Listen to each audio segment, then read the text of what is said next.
Mesdames, Messieurs, bonjour, bienvenue dans l'autre direct pour ce mercredi 16 octobre. Aujourd'hui, je reçois Marc Bécher, directeur de Rhône-Alpes Tourisme, directeur général de Rhône-Alpes Tourisme. Merci beaucoup, merci d'être avec vous. Bonjour.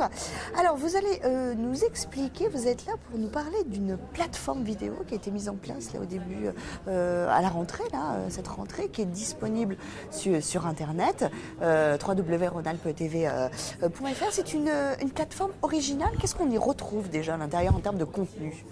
L'idée, c'est d'ouvrir une plateforme régionale à l'ensemble des contenus qui expriment la région. C'est une sorte de vitrine audiovisuelle de Rhône-Alpes.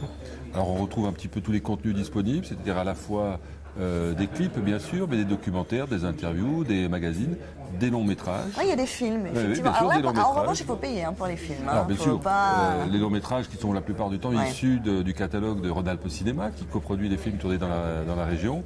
Bien sûr, c'est le système de la VOD, donc 1,99 €, 2 €, 3 € suivant le film et sa date de sortie.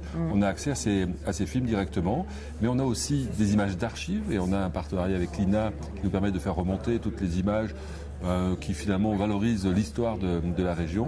Et puis on a surtout aussi une fenêtre qui est dédiée aux Rhône-Alpins eux-mêmes ou aux contributeurs eux-mêmes qui veulent abonder sur cette plateforme audiovisuelle. Alors il y a effectivement ce que vous appelez des ambassadeurs. En fait, il y a deux catégories de contributeurs. Il y a à la fois les ambassadeurs qui nous signalent des coups de cœur, des endroits qu'ils aiment bien. Des endroits et qui présentent eux-mêmes. Des passions qu'ils ont en Rhône-Alpes. Et on envoie une équipe de tournage et on les filme sur le lieu de passion, on va dire. Et puis, ça peut être du sport, il y a du sport, il y a du patrimoine, la confluence aussi, par exemple, quelqu'un qui a des lieux, il y a des métiers aussi, il y a des pratiques. Et puis il y a les Rhône-Alpins qui produisent eux-mêmes, avec leurs propres moyens, des documents audiovisuels qui sont de très grande qualité, souvent, et qui s'expriment dans le domaine du sport, notamment alors beaucoup sur le ski par exemple. Les jeunes aujourd'hui, notamment les jeunes, c'est vrai que c'est plutôt les jeunes qui se filment énormément à ski. Souvent il y a des très belles productions, donc on reprend sur le bouquet de Rhône-Alpes TV. Avec une fenêtre spécifique, on a appelé Rhône-Alpes Créative, parce qu'on veut inciter à la création audiovisuelle. Mais alors, c'est vraiment du tourisme? Ça a vraiment un lien avec le tourisme, où on est plus sur à la fois un peu de la culture, un peu de coup de cœur? En réalité, aujourd'hui, on a tendance à dire que tout est tourisme. Le sport, c'est du tourisme. On vient faire du ski en Rhône-Alpes, c'est de l'activité touristique. On vient à la Biennale d'art contemporain, c'est de l'activité touristique, puisque ça déclenche derrière des nuitées hôtelières, des restaurants, des achats. On vient à un concert, on vient dans les vignes de la région, faire de l'œnotourisme, c'est une grande discipline qui se développe. On vient faire du vélo sur la Via Rhôna, cette piste cyclable qui part de Genève jusqu'à la Méditerranée, qui passe bien sûr sur les berges du Rhône. Donc, toutes ces activités-là sont finalement pas des activités qui sont estampillées tourisme, mais elles créent du tourisme. Et c'est vrai qu'aujourd'hui, même le tourisme industriel, la visite d'usine, le tourisme d'affaires, crée de l'activité touristique, c'est-à-dire de la fréquentation extérieure sur notre territoire. Et donc, on a cette capacité à effectivement aujourd'hui montrer tout ça pour déclencher ces fréquentations. Et ça veut dire quoi? Oui, voilà, c'est ça. Parce que finalement, quand on voit cette plateforme, qui est une très belle plateforme, avec des très belles images, etc., finalement, on peut rester chez soi et ne pas finalement se déplacer. Est-ce qu'il n'y en a pas certains, ça serait un peu suffisant? C'est un peu la force incitative de l'image. Si on regarde bien dans d'autres autres registres, il n'y a jamais eu tant de disponibilité de films au cinéma, à la télévision, pardon. On peut les télécharger, il y a toutes les chaînes aujourd'hui diffusent des films, on n'a jamais eu autant de monde dans les salles de cinéma. Il y a une progression depuis Titanic, par les ch'tis, etc. Il y a une vraie progression des spectateurs dans les salles. La même chose pour les matchs de foot. Il n'y a jamais eu autant de foot. À Lyon, c'est en train de descendre. Il n'y a jamais eu autant de matchs de foot à la télé. Il n'y a jamais eu autant en moyenne de spectateurs dans les stades.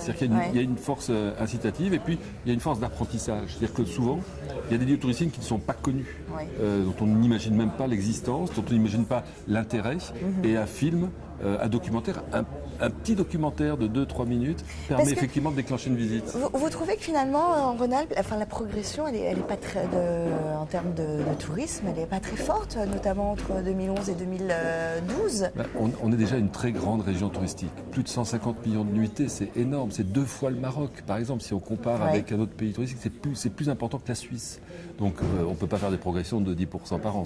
C'est pas possible. Donc normalement, on arrive à faire 1-2% de... C'est ça, 1,6. Voilà, ce qui est énorme. Ce qui est déjà énorme en termes de volume.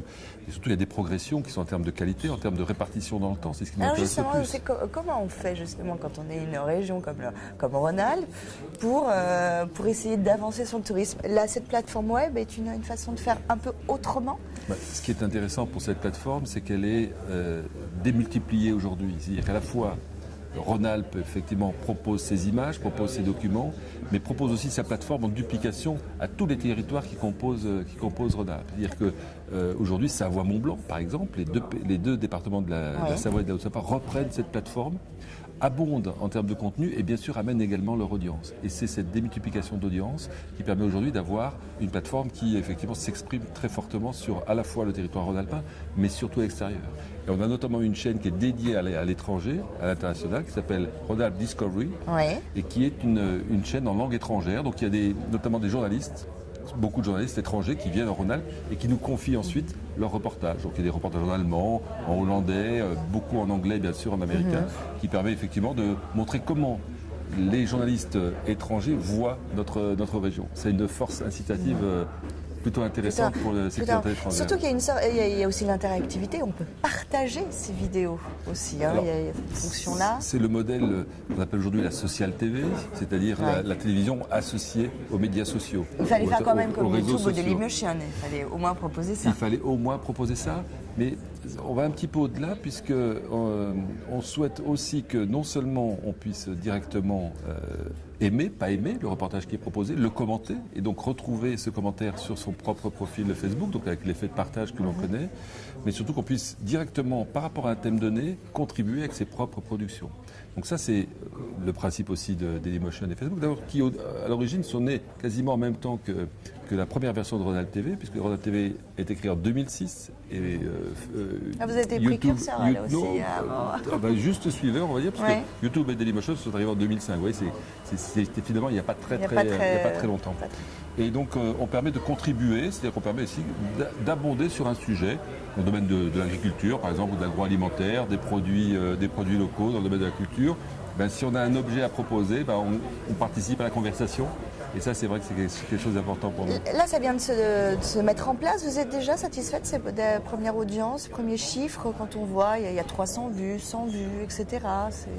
Est-ce que c'est suffisant pour vous, ce qui est intéressant, qui est assez globalement, visible en fait. Globalement, tous les médias, et je pense que vous le savez, se heurtent aujourd'hui à une atomisation de l'audience. C'est-à-dire qu'il y a énormément de sources de communication, notamment dans le domaine de l'audiovisuel. D'ailleurs, les grandes chaînes souffrent énormément d'une perte d'audience parce qu'effectivement, le téléspectateur, il est partout aujourd'hui.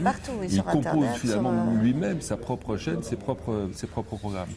Donc notre stratégie, c'est non pas de faire la course à l'audience, essayer de remplir absolument cette plateforme Rhône-Alpes TV, mais c'est d'être plutôt très présent avec nos objets audiovisuels sur l'ensemble des sites ou supports qui pourraient être relayés, etc. Donc déjà, Rhône-Alpes TV, c'est pas uniquement sur son PC, sur Internet, c'est sur toutes ce qu'on appelle les écrans aujourd'hui, les multi-devices ou les multi-écrans qu'on a aujourd'hui. C'est-à-dire qu'à la fois, bien sûr, son ordinateur, sa tablette, son smartphone, mais aussi la télévision avec les télévisions connectées qui sont aujourd'hui... C'est ça, j'allais y venir. Qui sont aujourd'hui derrière, il y a aussi l'idée de télévision connectée. L'appli connectée. Et puis cette plateforme. C'est aussi ce qu'on appelle le 5e écran, c'est-à-dire l'écran extérieur, l'écran de ville, l'écran d'aéroport, l'écran de train.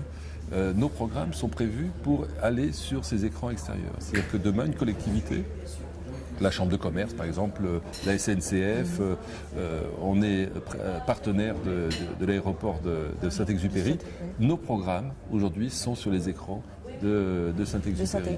Et donc c'est non seulement effectivement une plateforme visible, lisible, sur laquelle effectivement on crée de l'audience, mais cette audience elle est démultipliée par l'ensemble des partenaires et l'ensemble des écrans que l'on met à disposition à la fois des téléspectateurs, à la fois chez eux, mais aussi quand ils sont à l'extérieur. Merci beaucoup Marc Béchet d'avoir répondu à nos questions et d'avoir expliqué donc, cette plateforme. Si vous voulez y aller, c'est www.ronalp.tv. Ronalp.tv. Ronalp.tv. Et ben voilà, merci beaucoup Marc Béchet. À très bientôt. Dans l'autre direct, demain on reçoit Yann Cucherat.